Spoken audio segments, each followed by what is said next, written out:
Assalamualaikum warahmatullahi wabarakatuh. Waalaikumsalam warahmatullahi wabarakatuh. Selamat pagi anak-anak. Pagi. Gimana kabarnya hari ini? Alhamdulillah baik. Semoga semuanya dalam keadaan baik ya. Sebelum mulai pembelajaran hari ini, alangkah baiknya kita berdoa terlebih dahulu. Siapa yang mau berdoa? Mungkin untuk Mas siapa? Mas Eko. Silakan Mas Eko. Menurut agama dan kepercayaan masing-masing, berdoa dimulai. Berdoa selesai. Baik anak-anak, jadi sebelum memulai pembelajaran, saya ingin mengecek kehadiran terlebih dahulu. Nanti yang saya panggil bilang hadir ya. MM Susanto, Musuki Wulandari, Mihail Fauzia, Rizky Dias Saputri, Ega Rizky Mayangri, Renata Novaa, Amelia Putri Diana, Deni Hamidah, Wahyu Puspita. Oke, berarti hari ini masuk semua ya? Oke, jadi anak-anak, hari ini kita akan belajar mengenai teks argumentasi. Jadi harapannya nanti setelah kalian belajar teks argumentasi, kalian dapat mengetahui pengertian mengenai teks argumentasi, kaidah, ciri-ciri, serta strukturnya. Dan kalian juga akan bisa untuk membuat teks argumentasi. Oke, baik anak-anak, sebelum masuk ke materi, sekarang saya ingin tahu siapa yang hari ini membawa HP atau gawai ke sekolah anak-anak? Saya.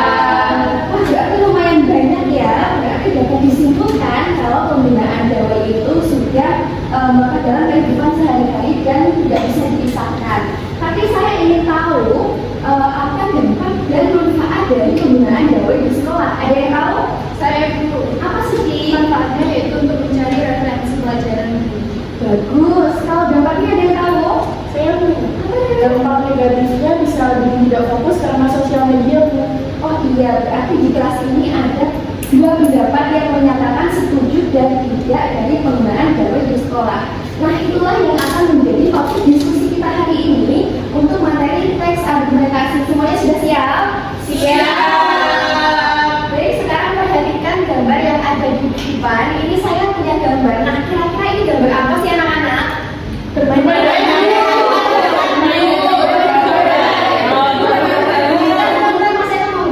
Tapi menurut saya ini tergantung dari situasinya. Kalau untuk mencari referensi, menurut saya seharusnya masih bisa dimaklumi.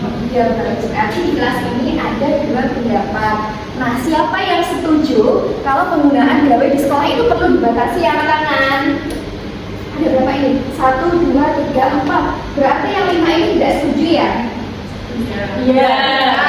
Oke, sekarang silahkan kalian berdiskusi dengan teman pilihannya tadi. Berarti yang setuju tadi membentuk kelompok setuju, yang tidak setuju silahkan bergabung dengan kelompok yang tidak setuju. Ayo silahkan.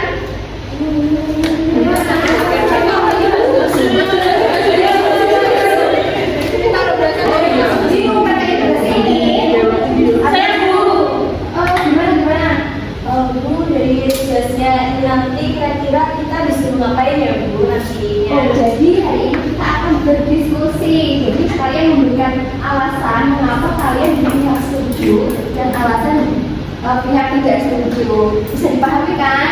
Bisa. Jadi silakan berdiskusi. Waktu kalian 5 menit ya, dimulai dari sekarang. Waktu kita agak fokus ya, soalnya ini kita perlu gimana sama sudah ketemu jawabannya? Ini masih proses Bu. Oke, lanjut ya. Kalau gimana? Kami sedang menyusun contoh konkretnya Bu. Oke, bagus. Lanjutkan ya. Iya.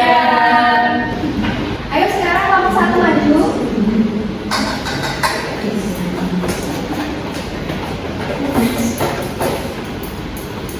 Silakan kalian menyampaikan alasan kalian mengapa kalian setuju. Jadi menurut kelompok kami, penggunaan gawai di sekolah memang perlu dibatasi. Alasan yang pertama yaitu gawai itu mengganggu karena notifikasi media sosial itu terus muncul. Alasan yang kedua, tanpa aturan yang jelas siswa rentan menyontek saat ujian. Data penelitian menunjukkan siswa yang sering menggunakan gawai saat pembelajaran cenderung memiliki nilai yang rendah. Terima kasih. Silakan kelompok 2 mungkin Anda ingin menanggapi. Terima kasih kelompok 1, tapi kami kelompok 2 kurang sependapat karena gawai itu dapat mencari materi dengan cepat. Nah, aplikasi seperti Quizlet dan juga Google Classroom sangat mendukung proses pembelajaran mandiri di kelas. Nah, masalahnya bukan pada gawainya, tapi kedisiplinan penggunanya. Solusinya literasi digital, bukan malah dibatasi. Kami setuju bahwa aplikasi edukatif sangat bermanfaat. Namun jika tanpa aturan, siswa lebih cenderung banyak menggunakannya untuk hal-hal yang di luar pelajaran. Jadi seperti itu. Oh gitu, sudah ya dari diskusi ini. Oke anak-anak, jadi diskusi hari ini berjalan lancar. Argumen dari kalian tadi juga sangat bagus dan mendukung alasan kalian ya. Tepuk tangan untuk kita semua. Aku kembali ke tempat duduknya.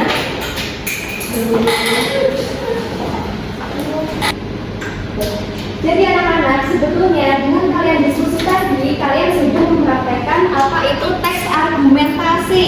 Nah sekarang pertanyaannya, apa sih teks argumentasi itu?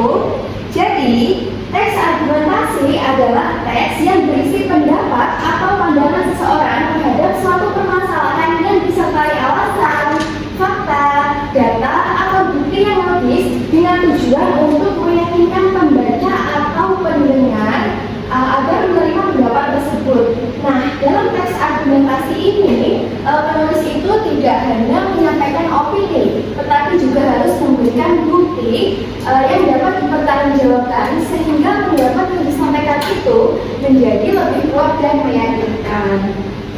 Kemudian, struktur dari teks argumentasi itu ada 3 anak-anak. Yang pertama ada pendahuluan atau biasanya disebut dengan pernyataan pendapat atau tesis. Pendahuluan ini merupakan bagian awal yang berisi pengenalan topik sekaligus menyampaikan posisi atau sikap penulis terhadap suatu permasalahan. Nah, pada bagian ini pembaca itu mulai mengetahui isu yang akan dibahas oleh penulis. Kemudian ada badan argumen. Nah, badan argumen ini merupakan bagian yang berisi alasan-alasan yang mendukung pendapat. Kemudian setiap alasan itu harus diperkuat dengan fakta, data, hasil penelitian, contoh nyata atau pendapat ahli agar pembaca itu semakin yakin terhadap pendapat yang disampaikan. Kemudian yang terakhir ini ada simpulan atau penegasan ulang. Nah, simpulan itu merupakan bagian akhir yang berisi penegasan kembali terhadap pendapat yang telah didukung oleh berbagai argumen. Nah, simpulan ini tidak menambahkan informasi baru ya anak-anak, melainkan memperkuat pendapat yang telah disampaikan sebelumnya. Sampai sini ada yang ditanyakan? Silakan Beni. Lalu untuk mengubah urutan strukturnya itu apakah diperbolehkan, Bu? Nah, sebetulnya tidak disarankan ya untuk mengubah struktur dari teks argumentasi ini. Karena apa? Nanti kalau dia strukturnya dirubah, maka bisa terjadi ketidaklogisan dalam teks tersebut. Bisa dipahami? Sekarang saya ingin mendengar simpulan dari Zia. Jadi menurut Zia teks argumentasi itu apa? Menurut saya teks argumentasi itu berisi pendapat serta alasan dan bukti untuk meyakinkan pembaca atau pendengar. Oke, bagus sekali. Gimana yang lain masih ada yang bingung? Gimana? Bukti yang digunakan itu boleh apa saja? Itu tadi buktinya ada fakta dan hasil penelitian. Jadi semakin banyak buktinya, maka semakin bagus untuk meyakinkan pembaca. Sudah, terima kasih. Yang lain ada pertanyaan lagi? Baik anak-anak, sebelum pembelajaran berakhir, sekarang Ibu ingin tahu apa sih yang kalian pelajari hari ini? Mungkin Mbak Putri ingin menyampaikan. Dalam berdiskusi, kita harus tetap menghargai pendapat meskipun berbeda, Bu. Oke, bagus. Kalau Eda, Agar pendapat kita meyakinkan harus disertai dengan bukti dan alasan yang kuat. oke, sempurna. Jadi, untuk pekerjaan rumah, itu tugasnya nanti kalian silakan membuat teks argumentasi dengan tema bebas. Ada yang ingin ditanyakan? Saya, Bu, Oke, itu nanti diketik atau boleh ditulis? bebas ya, boleh diketik ataupun ditulis tangan. Yang lain ada lagi? Terus pengumpulannya kapan, Bu? Mungkin akan dikumpulkan pada